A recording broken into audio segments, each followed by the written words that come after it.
Welcome back to IGN at X019 here in London. I'm joined by Robbie Atadero from Obsidian, and you've got a new project on the go, right? Yeah, we got grounded here on the show floor. We've been pretty excited to finally get to show it off to people.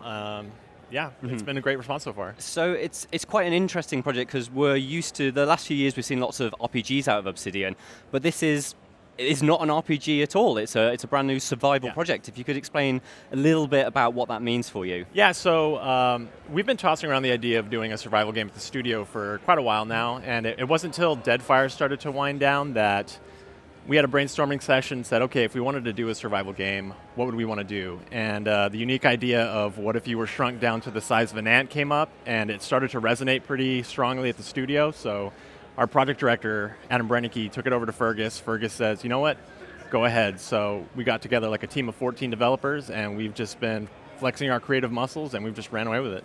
Awesome. So, I mean, when I look at it, the immediate, what I assume was your inspiration was kind of like a little bit of Honey, I Shrunk the Kids in there, but presumably there's a lot more to it than that. Could you explain sort of like where you've drawn some of your ideas from? Yeah, so there's a lot of stuff that we grew up with that everyone's had that fantasy of, what if we were small, what if we got to interact with bugs. There's a lot of movies, a lot of books that the team has taken inspiration from, and we're just hoping we can create our own little unique twist on this setting.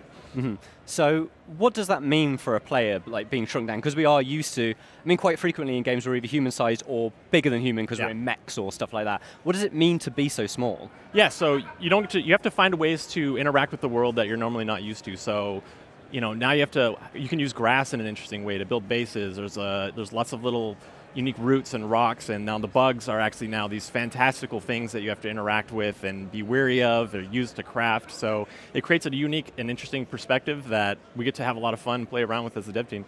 Awesome. And presumably sort of like being taken down to that sort of size where like the environment as kind of like a geoscape, I suppose, is kind of important. What sort of elements can we expect? Are we seeing sort of like creatures that interact with each other? Are we seeing like different fauna and stuff like that? Yeah, so there'll be a lot of different biomes that you get to explore that each have their unique items that you can find, different creatures and insects, and there'll be different gameplay elements that you'll be interacting with in each of these environments.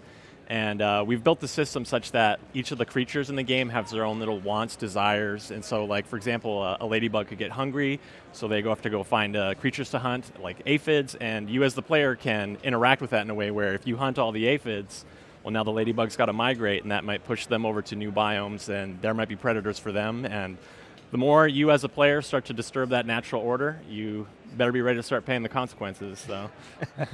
And in terms of, obviously, survival games are well known for crafting mechanics. So can you explain sort of like what your approach has been there? Yeah, so we want to have a crafting mechanic. We want it so that you have to start finding a lot of these natural resources in the world or bug parts and start having to build tools, buildings, traps, and everything to kind of help survive.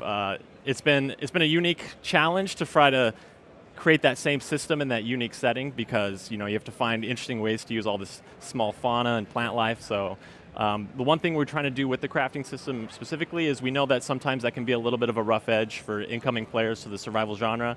So we're finding ways to help make the interface and the way you craft intermediate materials a lot easier for new people. Mm-hmm. Obviously, the survival genre has been known as being quite an unforgiving place, or sort of like be. Is there anything that you're doing to kind of make maybe that genre a little bit more accessible to people? Yeah, for starters, we still want this at its core to be a survival title. So if you're looking for that survival experience, that's what you're going to get. But we do know that we've played a lot of these games. There's aspects of it that we felt we could smooth out or tutorialize, and we want to have a narrative that helps also guide the player forward. So this is something that's been a big focus on our team, and we also want to have modes. So if you're maybe not so much into the survival aspect, there will be modes where you can just explore the world, build, see everything that's fun, and if you're looking for a harder experience, then we'll have extra modes for that as well. Mm-hmm. And just as a final question, obviously narrative has always been super important to Obsidian.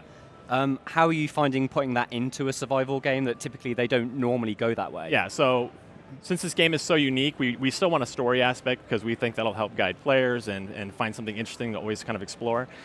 So we're trying a few different elements. The way we tell the story, we want there to be a lot more environmental storytelling. We want the players to kind of explore in their own unique ways to start piecing together how this world has come and how all these corporations and places kind of just mix into the story of how these characters came to be. Okay, there's plenty of fascinating stuff. I'm sure we'll see more in the future. Yes. That's it for Obsidian with us here at X019, but do stay tuned for more.